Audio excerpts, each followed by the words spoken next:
दावनगिरी जिले के हरिहर के बीजेपी रुकन असेंबली बीपी हरीश के खिलाफ जिला एसपी उमा प्रशांत के बारे में तौहीन आमेज बयान देने के इल्ज़ाम में केस दर्ज किया गया है। ये मुकदमा केटीजी नगर पुलिस स्टेशन में दर्ज हुआ है।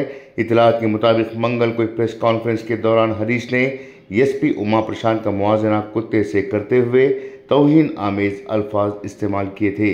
इस पर बराह रास्त एसपी उमा प्रशांत ने ही पुलिस स्टेशन में शिकायत दर्ज कराई है। एमएलए बीपी हरीश के खिलाफ भारतीय न्याय संहिता 2023 की दफात 132 और 69 के तहत मुकदमा दर्ज किया गया है। हरीश ने अपने बयान में कहा था कि दावनगिरी की एसपी उमा प्रशांत अरकान असेंबली को कोई अहमियत नहीं देती। हम सामने हों तो मुंह फेर कर बैठ जाती हैं, लेकिन शामनूर ख़ानदान के घर की रखवाली करने वाले पोमेरियन कुत्ते की तरह घंटों तक इनके दरवाजे पर मौजूद रहती हैं। उन्हें सिर्फ इख्तिदार में रहने वाले ही हम नज़र आते हैं।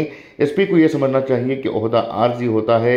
इस बयान के बाद मुकामी सतह पर सख्त रद्द-ए-अमल सामने आया और पुलिस ने शिकायत की बुनियाद पर कार्रवाई शुरू की है।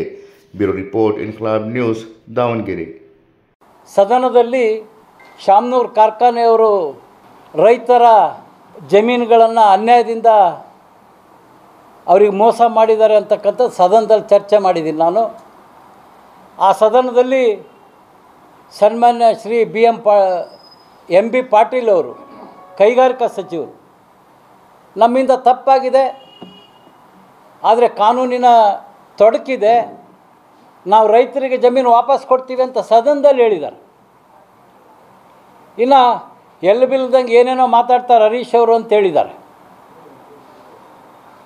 ಸ್ವಾಮಿ, ಸದನದಲ್ಲೇ ಉತ್ತರ ಕೊಟ್ಟಿದ್ದಾರೆ, ತಪ್ಪಾಗಿದೆ, KIDBಯಿಂದ ರೈತರಿಗೆ ಜಮೀನನ್ನು ಬಿಡ್ತೀವಿ ಅಂತೇಳಿ ಉತ್ತರ ಕೊಟ್ಟಾಗ ಸನ್ಮಾನ್ಯ ಮಲ್ಲಿಕಾರ್ಜುನ್ ಅವರು ಕೈಗಾರಿಕಾ ಸಚಿವರನ್ನು ಪ್ರಶ್ನೆ ಮಾಡಬೇಕಾಗಿತ್ತು, ಯಾವ ರೀತಿ ನೀವು ರೈತರಿಗೆ ವಾಪಸ್ ಕೊಡ್ತೀರಿ ಅಂತೇಳಿ। ಅದು ಬಿಟ್ಟು ಜನರಿಗೆ ತಿಳಿದರೆ ಇರ್ತಕ್ಕಂಥ, ನಾನಲ್ಲಿ ಚರ್ಚೆ ಮಾಡಿರೋದೇ ಒಂದು ವಿಚಾರ, ಇವರು ಹಳ್ಳದ ಪಕ್ಕ ಸರ್ಕಾರಿ ಜಮೀನಿರುತ್ತೆ, ಗೋಮಾಳ, ಏನೇನೋ ಅರ್ಥ ಇಲ್ಲದ್ದು।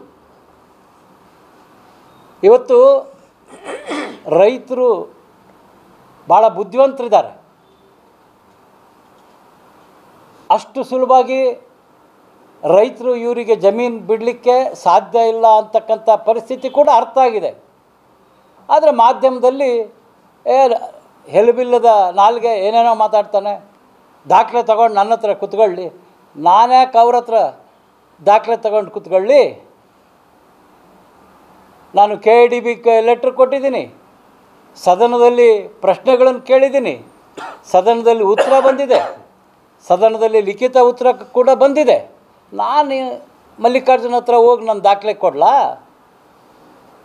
ಸ್ವಾಮಿ, ನಿಮ್ಮ ಹತ್ರ ಬಂದು ದಾಖಲೆ ಕೊಡಲ್ಲ, ಅನ್ಯಾಯ ಆದಂಥ ರೈತರ ಪರವಾಗಿ ಹೋರಾಟ ಮಾಡಿ ರೈತರಿಗೆ ಜಮೀನು ಬಿಡಿಸ್ಕೊಡ್ತೀನಿ, ನಿನ್ನ ಹತ್ರ ನಾನು ಯಾಕೆ ಬರಬೇಕು? ಕೋಳಿ ಕೇಳಿ ಸಾಂಬಾರು ಹರಿತಾರ? ಇವ್ರನ್ನ ಕೇಳಿ ನಾನು ಚರ್ಚೆ ಮಾಡಬೇಕಂತೆ, ಆ ಕಾಲ ಮುಗಿದಿದೆ।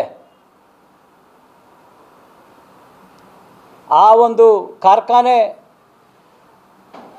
ಅವರ ಒಟ್ಟು ಆಸ್ತಿಯಲ್ಲಿ ಭಾಳಷ್ಟು ಹಗರಣಗಳಿವೆ, ಅದನ್ನು ಕೂಡ ಸದನದಲ್ಲಿ ಪ್ರಶ್ನೆ ಮಾಡಿದೆ। ಅವಾಗ ಎಂ ಬಿ ಪಾಟೀಲ್ ಹೇಳಿದರು, ಈ ಪ್ರಶ್ನೆ ನಾನು ಉತ್ತರಕ್ಕೆ ರೆಡಿಯಾಗಿಲ್ಲ, ಇದು ಬಂದಿರಲಿಲ್ಲ, ನೀವು ಬೇಕಾದರೆ ವೈಯಕ್ತಿಕವಾಗಿ ನಾನು ಕೇಳಿದೆ, ಆಯಿತು ಅವರವೆಲ್ಲ ದಾಖಲೆ ತಗೊಂಡು ಬರ್ತೀನಿ, ಚರ್ಚೆ ಮಾಡ್ತೀರಾ ಅಂತ ಬನ್ನಿ ಅಂತ ಹೇಳಿದರು।